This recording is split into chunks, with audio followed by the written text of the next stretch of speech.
الشیطان الرجیم بسم اللہ الرحمن الرحیم وَإِذَا سَأَلَكَ عِبَادِي أَنِّي فَإِنِّي قَرِيبٌ أُجِيبُ دَعْوَةَ الدَّاعِ إِذَا دَعَانِ فَلْيَسْتَجِيبُوا لِي وَلْيُؤْمِنُوا بِي لَعَلَّهُمْ يَرْشُدُونَ۔ اور جب میرے بندے تجھ سے میرے بارے میں سوال کریں تو کہہ کہ میں قریب ہوں اور میں دعا کرنے والے کی دعا سنتا ہوں۔ بس چاہیے کہ میرے بندے بھی میری بات مانیں اور مجھ پر ایمان لائیں تاکہ وہ ہدایت پا جائیں۔ اللہم صلی علی محمد وعلی آل محمد کما صلیت علی ابراہیم وعلی آل ابراہیم انک حمید مجید۔ اللہم بارک علی محمد وعلی آل محمد کما بارکت علی ابراہیم وعلی آل ابراہیم انک حمید مجید۔ سورۃ البقرہ کی جو آیت میں نے بھی تلاوت کی ہے یہ قرآن کریم میں رمضان کی فرضیت کا اعلان کرنے کے بعد رمضان کے مضمون کو بیان کر کے اس مضمون کی تیسری اور آخری آیت ہے۔ اور جس طرح یہ آیت قبولیت دعا کی دعوت دیتی ہے، بعین ہی رمضان کے مہینے کا یہی نقشہ ہے کہ جو رمضان آگے بڑھتا ہے اور اپنے آخری عشرے میں داخل ہوتا ہے تو اللہ تعالیٰ سے قرب، قبولیت دعا کے نشانات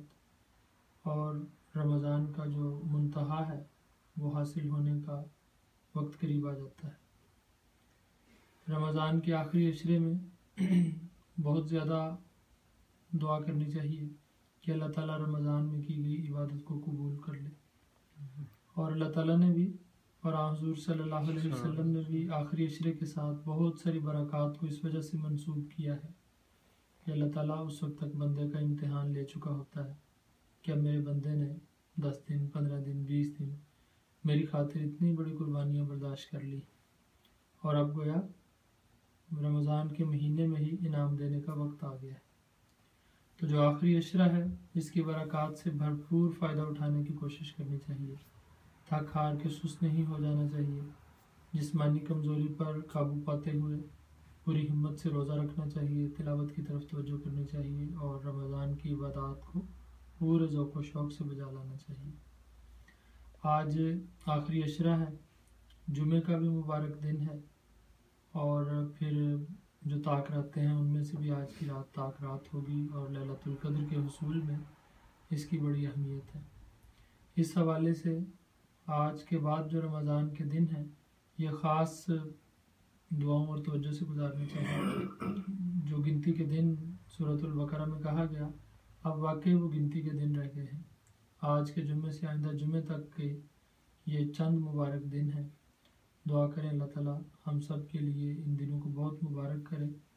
ہماری دعائیں قبول کر لے، اللہ تعالیٰ ہمیں بھرپور عبادت کی توفیق عطا فرمائے،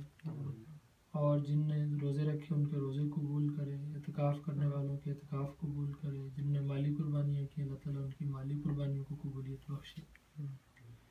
حضور صلی اللہ علیہ وسلم سے حضرت عائشہ نے جب پوچھا کہ لیلۃ القدر کے حصول کے لیے کون سی دعا ہے تو آپ نے یہ دعا سکھائی کہ اللہم انک عفو کریم تحب العفو فاعف عنی۔ تو یہ دعا یا اس مفہوم کی باقی دعائیں پڑھتے ہوئے اس آخری عشرے کو گزارنا چاہیے جن میں اللہ تعالیٰ سے عافیت اور عفو طلب کیا گیا ہو، مغفرت اور بخشش طلب کی گئی ہو، اور ہر ایک کی اپنی اپنی دعائیں ہوتی ہیں جو اس کو پسند ہوتی ہیں، جو اس کے مزاج کے لیے بعض دعائیں انسانی فطرت کے ساتھ زیادہ اس کو پسند آتی ہیں اور وہ بار بار پڑھتا ہے۔ اس حوالے سے ہر ایک اپنی اس طرح کی دعاؤں کی فہرست بنائے اور توجہ سے وہ دعائیں کیا کرے۔ آج سے جو شام کو افطاری ہوگی تو جو افطاری کا وقت ہوتا ہے انتظار کا، اس میں روزانہ اپنی اپنی پسند کی کوئی ایک دعا سب دوست دہرایا کریں تاکہ دعاؤں کی طرف توجہ بھی پیدا ہو، سارا دن سوچنے کا بھی موقع ملے اور یہ بھی ذہن میں آئے کہ میں نے کون سی دعا پڑھنی ہے۔ مثلا ایک چھوٹی سی دعا بتاتا ہوں آپ کو جو آپ سب کو آتی ہے اور اتنی خوبصورت پیاری مکمل جامع دعا ہے جو نماز میں بھی ہم پڑھتے ہیں کہ رب اجعلنی مقیم الصلاۃ، کہ اے اللہ مجھے نماز کا پابند بنا دے، ومن ذریتی، اور میری اولاد کو بھی نماز کا پابند کر دے۔ ربنا وتقبل دعا، اور اے اللہ میری دعا قبول فرما لے۔ ربنا اغفر لی، اے اللہ مجھے بخش دے، ولوالدیہ، اور میرے والدین کو بخش دے، اور مومنین کو بخش دے، اور یوم حساب کے دن ہمارے حساب کو آسان کر دینا۔ اتنی مکمل جامع دعا ہے، تو اس طرح کی دعائیں بکثرت پڑھنی چاہیے، اور افطار کے وقت میں ان کو خاص توجہ سے یاد رکھنا چاہیے، اور اس طرح اپنا خود محاسبہ کریں، تلاش کریں، اور اپنی دعاؤں کی طرف خود توجہ کریں کہ کون سی دعاؤں کی زیادہ ضرورت ہے، اور اگر نہ یاد ہوں بہت ساری دعائیں، پھر دعائیں یاد کرنے کی طرف توجہ کریں۔ اللہ تعالی ہم سب کو ان بقیہ دنوں میں غیر معمولی طور پر محنت کے ساتھ روزے رکھنے، اللہ تعالیٰ کی عبادات میں شغف اختیار کرنے اور بکثرت دعاؤں کی توفیق عطا فرمائے، آمین۔